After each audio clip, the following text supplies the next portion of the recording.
DNA मित्रों, अब हम आपके सामने एक ऐसी अंतर्राष्ट्रीय खबर का विश्लेषण करने जा रहे हैं जिसके केंद्र बिंदु में वो इजराइल है, जो सालों से अरब जगत के मुस्लिम देशों से लोहा ले रहा है। गाजा में हमास, यमन में हूती आतंकवादी और ईरान से टक्कर लेने के बाद अब इजराइल ने सीरिया में मोर्चा खोल दिया है। इस विश्लेषण के पहले हिस्से में हम आपको सीरिया में इजरायली फौज के एक्शन की पूरी जानकारी देने जा रहे हैं। इस जानकारी को आपको ध्यान से देखना और समझना चाहिए। पिछले 24 घंटों से इजरायली वायुसेना लगातार सीरिया में बमबारी कर रही है। बमबारी के पहले चरण में उन इलाकों को निशाना बनाया गया है जहां ड्रूज समुदाय के लोग रहते हैं, और बमबारी के दूसरे चरण में इजरायली वायुसेना ने दमिश्क में सीरियाई सेना के हेडक्वार्टर को निशाना बनाया।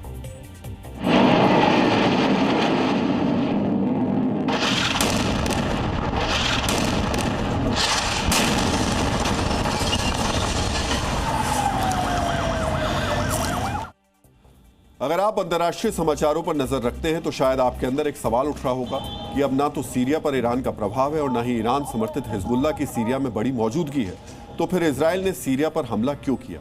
इस सवाल का जवाब है सीरिया में रहने वाले ड्रूज समुदाय, जिसकी रक्षा के लिए इजराइल ने सीरिया में सैन्य अभियान शुरू किया है।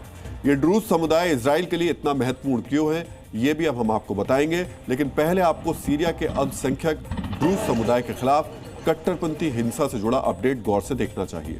सीरिया में ड्रूज समुदाय का एक बड़ा हिस्सा सीमावर्ती स्वेल्दा प्रांत में रहता है। पिछले 15 दिनों से एक स्थानीय मिलिशिया लगातार ड्रूज बस्तियों पर हमला कर रहा है। जवाब में ड्रूज समुदाय के हथियारबंद गुटों ने भी हमले किए, जिसके बाद स्थानीय कट्टरपंथी गुटों को सीधे सीरियाई सरकार से मदद मिलनी शुरू हो गई। सरकार के हथियारबंद गुट हयात तहरीर अल शाम ने ड्रूज समुदाय के इलाकों पर भारी हथियारों से फायरिंग कर दी, जिसके बाद इजराइल को मजबूरन सीरिया में सैन्य अभियान शुरू करना पड़ा। जिस ड्रूज समुदाय के लिए इजराइल ने एक नई जंग का मोर्चा खोल दिया है, उसका इजराइल से सदियों पुराना संबंध है। ड्रूज समुदाय की आबादी इजराइल, सीरिया और लेबनान में फैली हुई है।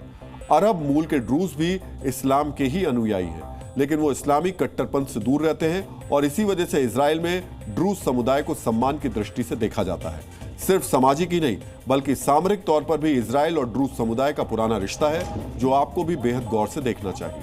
1948 में जब इजराइल की स्थापना के बाद अरब देशों के गठबंधन ने इजराइल पर हमला किया था, तो इजराइल के उत्तर में रहने वाले ड्रूज समुदाय ने इजरायली फौज की मदद की थी। 1956 में इजराइल ने ड्रूज मुसलमानों को अपनी फौज में भर्ती करना शुरू कर दिया था। कई ड्रूज फौजी इजरायली सेना की बड़ी ब्रिगेड्स की कमान संभाल चुके हैं, और गाजा युद्ध के दौरान भी 12 ड्रूज सैनिकों ने इजराइल के लिए अपनी जान दी।